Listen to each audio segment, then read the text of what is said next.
My name is Clara Thompson, and I am 34 years old. I live in New York City, where the skyscrapers scrape the clouds and the streets pulse with the energy of millions of people. In my world, I wear the title of Chief Executive Officer proudly, having built my company from the ground up amid the hustle of constant meetings and the pressure of making deals that could change lives. I often tell people I am a self-made woman, and while this has come with a certain amount of pride, it has also left behind a trail of buried memories, a past I hope to hide beneath my polished exterior and tailored suits. Typically, I keep my head down, focused on the current quarter's projections, casting aside any thoughts of my emotional history. But last Tuesday, something jolted me back into reality. I was exiting a meeting near Lexington Avenue, engaged in a call with my assistant, my mind slightly detached from my surroundings. With thoughts of achieving goals and squeezing in a workout somehow, I failed to notice my wallet slip from my pocket until a small voice interrupted my stream of consciousness. "Excuse me, sir, I think you dropped this." Turning around startled, I saw a little girl, probably around 9 years old.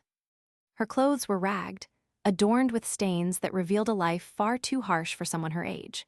Her face was smudged with dirt, but it was her eyes that captivated me. The sadness and wisdom reflected in her gaze felt like the weight of the world had already landed on her small shoulders, casting a shadow of experiences I could only imagine. She extended my wallet towards me, and I noticed it was open, the contents splayed out for anyone to see. All my cash, my credit cards, and even the receipt from my lunch floated in that moment like exposed vulnerabilities. I grasped my wallet back from her, feeling an overwhelming surge of gratitude. Instinctively, I pulled out a couple of $100 bills, thinking that surely she needed it more than I did. After all, she looked like she hadn't had a proper meal in days. But to my bewilderment, she firmly shook her head, a simple motion that said more than words ever could. "I don't want money. I just wanted to ask, do you know if there's a way I can go to school? Like any school, even an old one, I just want to learn." At that moment, her words hit me like a freight train. The air around us became suffocating, chaotic city life fading into a blur. I froze, unable to respond as emotions swelled inside of me like a tidal wave threatening to break. This little girl, who had not eaten in 2 days, was not asking for something simple like food or shelter. No, that would have been expected. She was asking for something deeper, a fleeting hope positioned in the promise of education and betterment. How could she be so brave? The revelation crumbled the wall I had built around my past. I could feel tears welling up, escaping against my will. Here I was, a woman who had managed to succeed against all odds, and yet I was standing there blubbering on a busy sidewalk as if my life was somehow unsteady. Who was I to cry in front of her? Because what she didn't know, what nobody knew, was that her spirit mirrored my own when I was her age. I had not gone hungry for days, but my childhood was littered with challenges far too numbing to simplify. I had fought my way out of that darkness, buried it beneath layers of achievement and balance sheets. But standing there, facing this girl, I remembered every painful moment, every struggle for a slice of hope. The universe seemed to conspire, pulling me to this very instant as if I was meant to rediscover my path through her eyes. I thanked her again, my voice shaky, overwhelmed with emotions I had kept locked for far too long. But I knew I could not just walk away. I needed to do something, not just in that moment, but something that would last, a tangible change. When I finally gathered my thoughts, I asked the girl her name. "Riley," she replied softly, almost shyly, her eyes cautiously meeting mine. "Riley, do you know where you would like to go to school?" I asked, desperate to make sense of this situation that felt larger than life. "I just want to learn," she answered, her spirit unwavering even under the weight of her reality. "I don't care where it is, I just want to be there." In that moment, a resolve began to take shape. I found myself wondering what I could do to help this girl, who refused to ask for charity in the form of money. I did not have answers immediately, but I felt compelled to find them. I could not allow her dreams to fall victim to the harsh realities of life, just as I had once silently let my own aspirations wither away countless years ago. This was not only about Riley. It was a chance for me to confront the shadows I had kept hidden for too long. In the following days, I made it my mission to figure out a way to help her get into school. I reached out to contacts within the city's education system, inquiring about programs that catered to homeless children. It took every ounce of my energy, but I pursued every lead I could find. I did not stop with just inquiries. I dove deep into researching organizations, focused on education and empowerment for kids like Riley. Each day that passed felt like a clock ticking down. I couldn't shake the fear that time might run out. The deeper I dug, the more obstacles revealed themselves to me. I faced frustration when I discovered the layers of bureaucracy that strangle the systems meant to help children like Riley.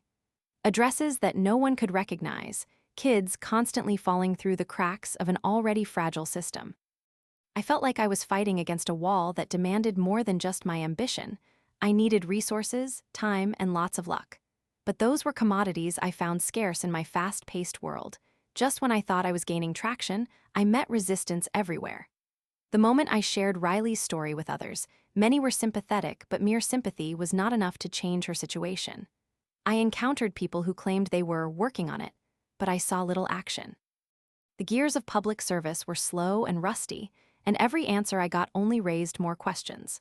The frustration was maddening, and I faced momentary lapses of despair when it seemed that my well-meaning efforts were insufficient to catapult her into a new reality. Days became weeks, and every time I thought I was close to sharing good news, setbacks sent me spiraling back down into self-doubt. Then came the day that shattered my steadfast determination. I learned that Riley had disappeared. I had reached out to her local shelter, hoping to gather updates on her situation, only to find that she had not been seen for nearly 3 days. Panic gripped my heart, my mind raced with 1,000 dark thoughts. Where was she? Would she be okay? I could barely finish my next meeting, the faces of my colleagues blurring into shadows as I focused solely on finding Riley. With time against me, I took to the streets, retracing my steps to where our encounter had first taken place. Perhaps I might find a clue, some sign that would lead me back to her. I searched every corner, every alleyway, scanning faces that passed me by, but all I found were blank stares. I felt an overwhelming sense of urgency.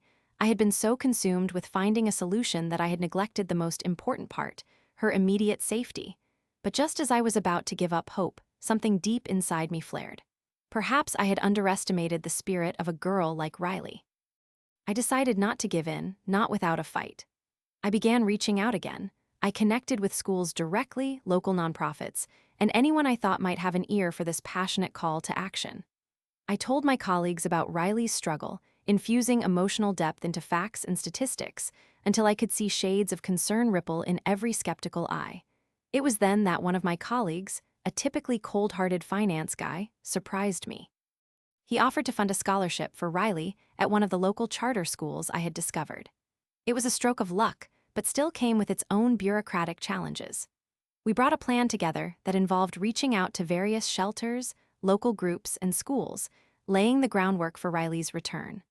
Our campaign garnered attention and snowballed into a grassroots effort, inspiring a coalition of community members dedicated to creating change. Finally, after what felt like an endless string of sleepless nights, one late afternoon I received a phone call that would change everything. It was a woman from a local outreach program. "We found her," she said. My heart leaped into my throat, bringing tears to my eyes. "She is safe. She could use some help." "That is amazing," I exclaimed, my voice trembling with relief. "Please tell me everything." As I listened, the woman explained they had spotted Riley in a nearby park where she sat quietly reading an old book just out of the rain. She was not as lost as I thought, but rather, she had a strength beyond her years, finding ways to cope with her harsh reality. Determined to find her footing, she had moved into the shelter nearby, hoping to stabilize her life while still clinging to her dream of education. Once I learned Riley was safe, I knew it was time to take swift action. Working alongside local charities, we welcomed her back with open arms. With the scholarship secured, and my broader network advocating for children facing hardships, we were finally able to get Riley enrolled in school just weeks after we started the initiative. I felt a sense of triumph blossoming within me, knowing this was not just about one girl. It became a beacon of hope for others just like her. The first day of school arrived, and I watched Riley walk through the school's doors, her backpack bouncing against her small frame. She turned back to look at me, and her eyes sparkled with a sense of purpose I had never seen before. In that moment, I realized I had not just helped Riley, I had resurrected my own passion and purpose. The city that once felt chaotic and cold now pulsated with possibilities. As for me, I took a step back and examined the impact of my journey. My life, once solely dedicated to my empire, began to shift as I found my new mission rooted in empathy and advocacy. A ripple effect started to emerge. Ideas for broader changes in how we address childhood education and poverty sparked like fireworks within me. But I did not want to stop at Riley. My deepened understanding made me yearn for more time spent on sleeves rolled up, helping those trapped by circumstances beyond their control. I began organizing community events, fundraisers, and outreach meant to bridge gaps in access to education for children across New York City. The more I gave, the more I received. As I rallied people around this cause, I found something I had thought lost forever: a passionate connection that transcended the transactional relationships of the corporate world. I had transformed my life in a way I had never imagined. And it all began with a little girl asking for something as simple as a chance to learn. As I reflect on my journey, I cannot help but believe that small acts of kindness can ignite a change far more significant than we ever suspected. My heart swells, thinking about the endless possibilities waiting to be unlocked. Riley was not just a part of my story. She became a reflection of who I truly wanted to be. I had fought a battle alongside her, and together we emerged victorious. Thus, as I navigate my new normal, I understand that life is a series of opportunities where the smallest gestures can result in the most profound changes. I have a renewed wisdom now, reminding me that we are never solely defined by our successes. Rather, it is the compassion we show one another that shapes our destinies and forges connections that ripple through lives, lighting paths for those who dare to dream.